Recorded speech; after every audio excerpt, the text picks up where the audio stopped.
God. Welcome back to my YouTube channel. As usual, I am Christina Kaunda.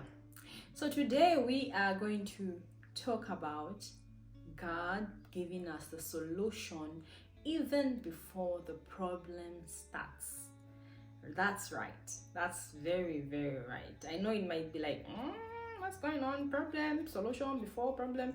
But it's true. And I've experienced this as well.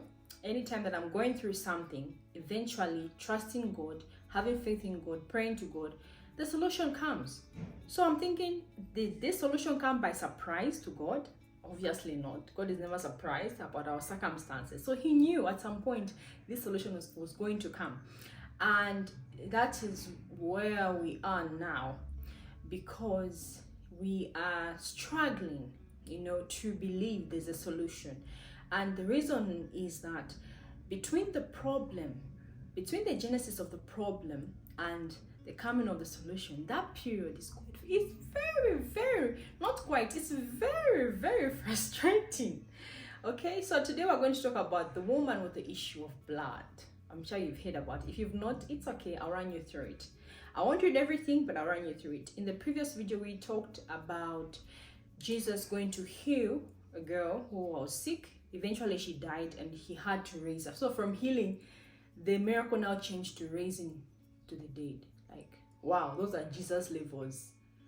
Like, Jesus was on another level of faith and, miracles. All right, so in Mark 5, chapter 25, so there was a woman with the issue of blood. She had suffered for 12 years. Women, if you're watching, you understand that having your period for 4 days, 5 days, 1 week, we are tired. We wanted to finish. We wanted to go. And this woman suffered for 12 years. I don't think she was born with it. No, she wasn't born with it, because if she was born with it, she should have been older than she wouldn't have been older than 12 years, but she was older. So there was a point in her life where it started. Okay, the problem started. She had the issue of blood and she had gone to doctors. Please make sure you read after this, or even now you can go through Mark 5 from 25 going this side. And she had spent her money, gone to the doctors, and the more she tried to work on it, the worse it became. You know how frustrating it is when you're trying to solve a problem and it's getting bad, from bad to worse, from worse to worse, and you're like, what am I doing here? Even the doctors couldn't help her. They told her this thing cannot even, nothing can be done. She tried everything. She used all her money. It's there in the Bible. She spent all her money and savings and what, just to get healed. And then one day she heard that Jesus was coming. Okay, and then she was like, I'm tired. Okay, I'm tired of this thing. But I do believe this man has been doing some things. If I don't even need to greet him. I don't even need to talk to him or even see his face or him seeing me or acknowledging that he has seen me. I just need to touch the hem of his garment, just to touch him like this. If I can only touch, this man is too powerful, he can heal me. That's how Jesus was going, okay? He was going on his way. That was when the son, Jairus came and said, my daughter is sick, let's go, please heal her. That's when they were going. And as they were going, in the Bible it says more people were coming close to Jesus. Say, what's happening? When there's a crowd and everybody's just joining, Jesus is healing again, no, let's go and see. So the crowd was getting bigger and bigger. She was like, I don't care, I'm going to just touch his garments and I'll be fine. And well, she tried her best. She pushed through. You know how a crowd is. If you've gone through that political or election period where people are going, or there's a rally or there's a concert or what, you know how crowds are. So she pushed and managed to just touch the hem of his garment. And from there, maybe on this part, let us read on this so that we are on the same part. Mark. Okay, sorry. All right. Okay, so we'll start from verse 27. Mark 5:27.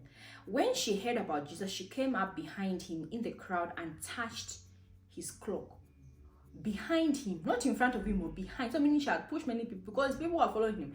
Because she thought, if I just touch his clothes, I will be healed. Immediately her bleeding stopped, and she felt in her body that she was freed from her suffering. You know, I think where you've been feeling sick or nauseous, or you've been feeling like headache or pain or something, and then it just goes, you even know, this thing has really gone. It worked. And then verse 30, at once Jesus realized that power had gone out from him. He turned around in the crowd and asked, who touched me? Who touched, not even me, who touched my clothes? That's what he asked. Who touched my clothes?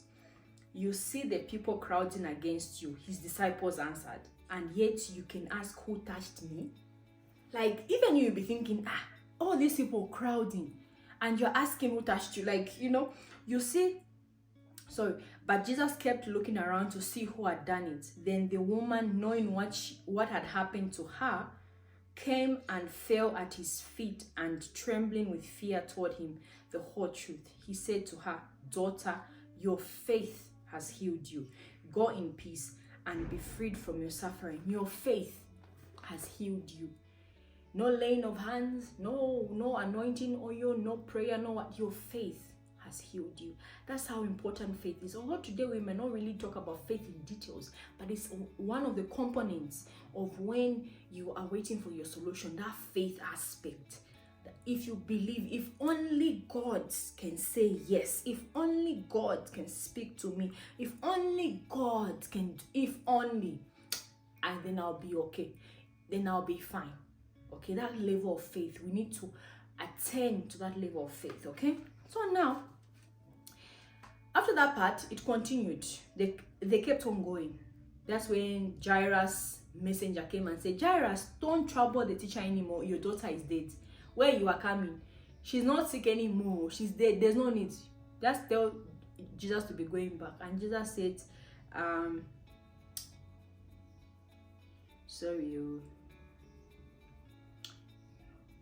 While Jesus was still speaking, some people came from the house of Jairus, the synagogue leader. Your daughter is dead, they said. Why bother the teacher anymore? Overhearing what they said, Jesus told him, don't be afraid, just believe. It is so easy to be afraid when trouble comes. It is so easy to be afraid. And I don't know why our minds are conditioned this way, that whenever there's trouble, we think the worst. We never think of the best outcome ever. We always think the worst. But Jesus said these simple words. He said, don't be afraid, just believe. Believing, as simple as it may sound, it is work on its own. Just to stay and believe. We don't like that. We feel like we must be doing something. I must do this. Maybe if I do this, it will work. Maybe if I try this thing. Just believe. Don't be afraid. There's some problems in your life that even you lifting a finger, even you working from morning to work, it will not bring any solution. Only Jesus can do it. So when Jesus tells you, don't be afraid, just believe. The woman just believed. Well, just from talking about a woman of faith, then somebody has died. Even that Jairus safe, because he was among the people when that thing was happening. He could have exercised his own faith and said, no, I don't believe my daughter is dead. We're still going to go. Jesus is going to heal.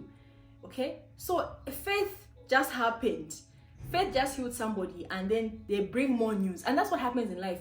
Something good will happen and you believe and it goes smoothly. Then from nowhere, another thing just happens. You're like, God, why are you punishing me? But God is saying, I just did something good for you. Will you not believe if I can do that, I can do other things for you?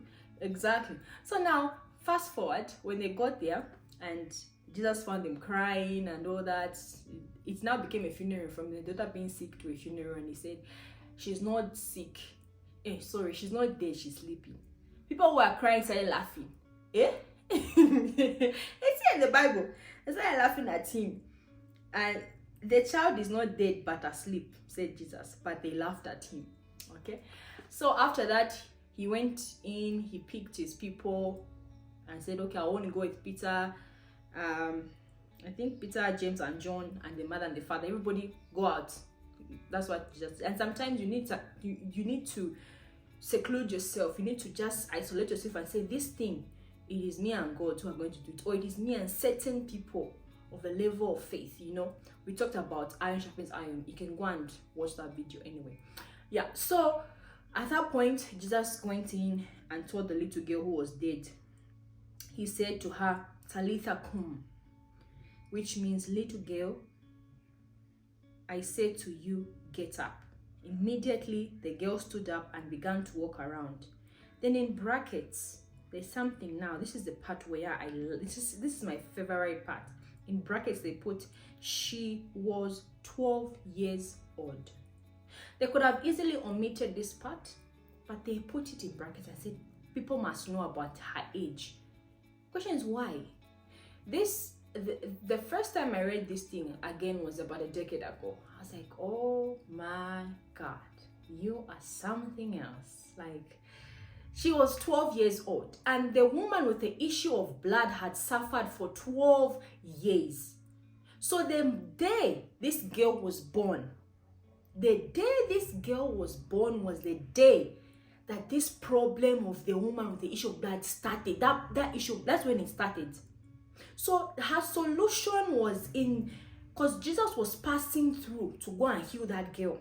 If that girl did not exist, Jesus would have gone another path or another, but that girl existed for a time like this. Your solution was birth. Your solution existed. It came into existence before your problem. Okay? She suffered for 12 years. Meanwhile, this girl was living her life. This little girl was living her life 12 years, not even knowing that one day her sickness, her death will be a blessing to somebody. I know it's a very weird thing to say. How can someone's death, how can someone's trial, how can someone's tribulation bring any blessing to me? The way God works, we cannot limit him. He works in mysterious ways. We can't put, but I've learned a lesson. I can't put God in a box anymore. I can't. Every time I do that, I am just frustrated. Like, I just say, God, you can do it. You can do it. Jesus said, don't be afraid. Just believe. So the moment this girl was born, or rather, let me start, the moment that woman started suffering with the issue of blood, this girl was born. Okay? This girl was born. And even that, when she was born, she had been in her mother's womb for 9 months. So God saw the 9 months before the woman was sick, he was creating a solution. Creating a solution for this woman. That's how deep God thinks. But you now be thinking, but why put the woman through all this wahala? What is the purpose of this? There was a man that Jesus healed. He was blind from the time he was born. And then there was a question to say, but why was he born blind? Like, this is not fair. And then Jesus said that so that God's power can be seen. God's glory can be witnessed. All these things, it's all about God. How God works in your life. So the solution to your problem existed before the problem itself. So whenever you're going through something, just know that this problem will come to an end. The challenge we have is the waiting time. I'll not lie to you, 12 years.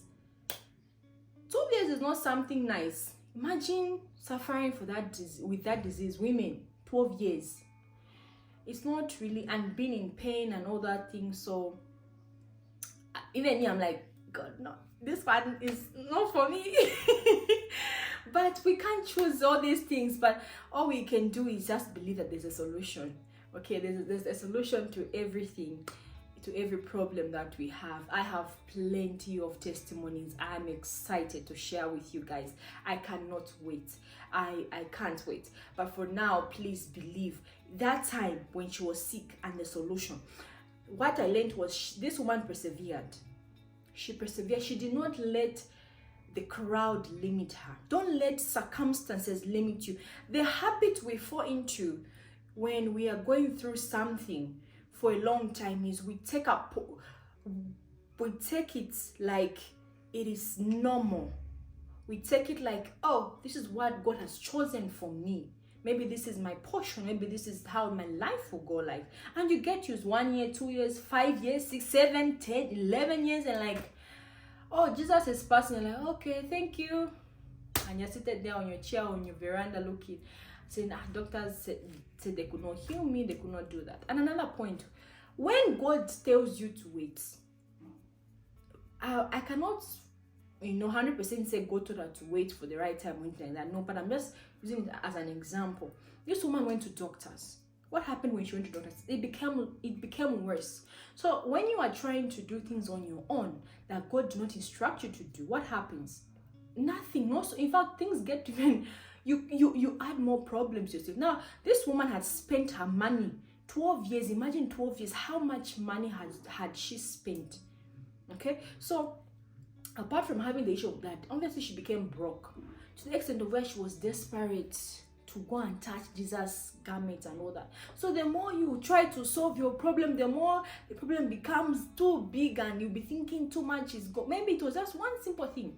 If the woman had just waited and said, God is going to heal me one day, he's going to show me how he's going to heal me, like he can show you how he's going to heal you, like just touching his garment or believing for something, waiting on his instruction. I don't know how God is going to do it for you, but he will do it.